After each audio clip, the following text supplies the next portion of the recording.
What's going on, guys? Dr. Brute 7 signing in, back with another video. This time it's about this handheld game console called SF-2000. I ordered this off AliExpress a couple of weeks back and I fairly got it right in time, within the specified time they provided. We're gonna take a quick look at what's inside the box, and yeah, we're gonna do a little bit of digging of this little handheld console. I'm gonna talk about the pricing, I'm gonna talk about the emulators, and there's plenty more other stuffs that I want to share with you guys. Okay, now it comes with the console itself, with the packaging, and there is an instruction manual. There is a USB-C port. It's a micro USB 2.0 adapter, but we're gonna take a look at that later. We got the AV TV plugs. Okay, let's just unwrap this one and see how the console looks and feels like. Okay, pretty cool. Texture quality is very nice. This is where the battery of the console goes, and we do not have a headphone jack, only we have an AV out. This is the volume up and down. This is where the micro SD card gets in. It's kind of like a bit hard to press. 16 gigabytes micro SD card. It's a little bit of a struggle to get it in, and this is where the USB Type-C port goes in. It feels pretty nice. It doesn't feel tacky at all. Unlike the previous console I have checked out and reviewed, this actually feels quite decent. We have the select and start button, D-pad up, down, left, right, and B, A, X, and Y. If you take a close look, these two are convexed. These buttons, the B and Y buttons, and these X and A buttons are kind of like concaved. It's a nice added touch. I like this. Kind of reminds me of my first Nintendo bootleg console's joypad. Exactly, the joypads used to look like this, and also the button layout and structures as well. And we have the screen protector. I'm gonna take that off. It's a 3.0 inch screen. This device only has one speaker, mono speaker. This does look like one of the speakers, but it's not. And this one has the speaker opening. How about we turn this console on and just see how it looks like? Okay, there is a small light indicator, and we have the welcome screen. Holy shit. Display is pretty nice, to be quite honest. There is a background music. I don't know if we can turn it off or not. Let's take a look at the software interface. I just turned down the volume, and yeah, we have MAME, the arcade emulator. If you hit the D-pad up, Game Boy Advance, Game Boy Color, Game Boy, Mega Drive, Super Famicom, Family Computer, which is the NES, the Famicom, and we have the console's interface, the ROMs and settings. There's a games list, there is a favorite, history, and search, along with the key mapping. I have checked some of the other previous videos. This was an issue. Every one of the users, the content creators who reviewed this product, they said that there is an issue with the button mapping and there is no way around it. One of the best things about this small handheld device, there is a dedicated community of awesome folks who are constantly supporting this console. We're going to talk about that once we are done testing the console out. Let's head right into the key mapping. We have like it's not touchscreen. For all these emulators, you can map these keys separately by tapping the left and R shoulder button. If you hit on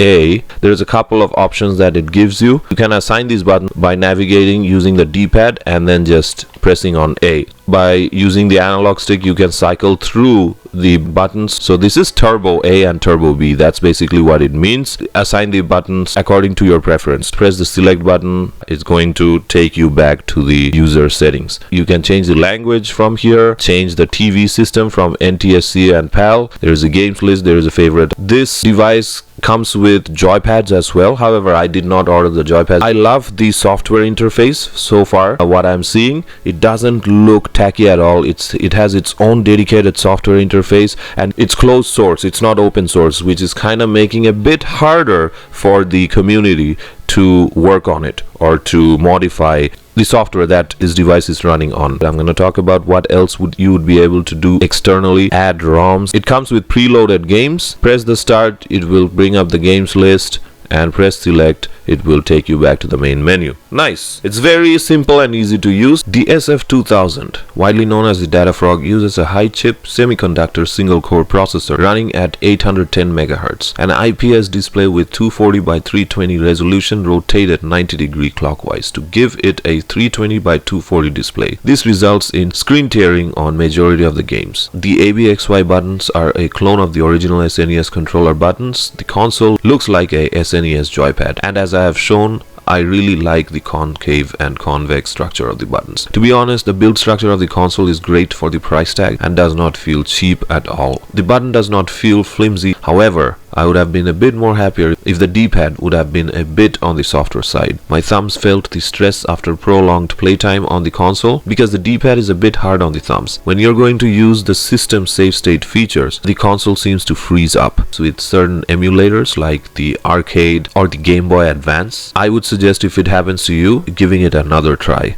I tried looking for possible solutions, however I couldn't find any. The battery is a replaceable battery, links in the description if you want to take a look, which is 1500 milliamperes, lasts for about 4 hours and takes about 3 hours to fully charge it. Now here's the thing about the stock firmware that I've found from the GitHub post. The battery monitoring system is poorly calibrated, which means that even though the power is low, the battery indicator on the screen will keep showing full charge. There is a fix for this. We will talk about that later. I'm going to show you guys what system modifications that we are able to do on this little handheld. With that being said, I would also like to point out, when you're going to be charging the console, even after reaching full charge, the green indicator will not light off. It will keep on showing green regardless of full charge or in status charging mode. Remember that USB that came with it? That's a 2.4 GHz wireless antenna to support local wireless multiplayer. Using a supported controller on the same bandwidth, player 2 can be added. I really can't talk about the AV support as my TV doesn't allow it, so sorry about that. Let's talk about the emulators. The datafrog SF-2000 supports arcade, NES, SNES, Genesis, Game Boy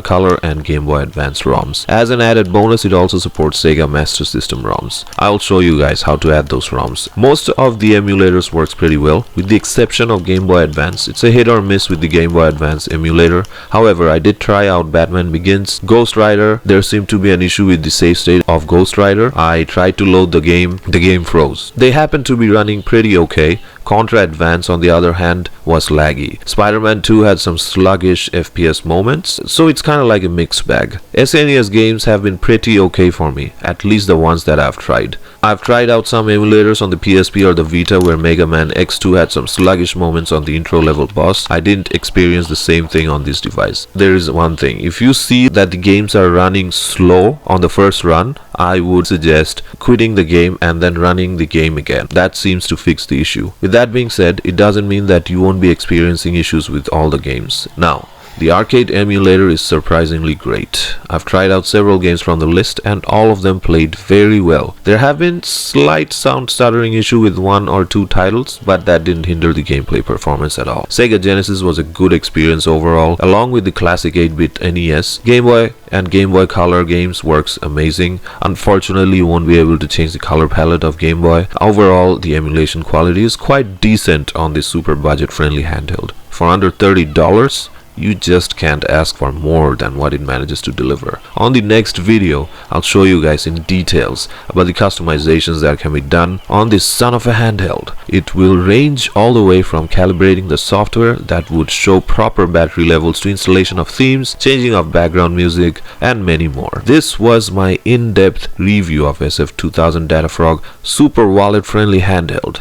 I would definitely recommend getting this, or at least having this in your collection if you're a collector, because for such an awesome price tag, you can't get anything this awesome.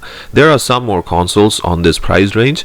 There is one specific console that comes close to this. I am yet to try that out, but anyways, that's for another video. If you're looking to give this to someone who loves retro gaming, or could be for your kids or any of your beloved family members, then by all means, datafrog would make an amazing present.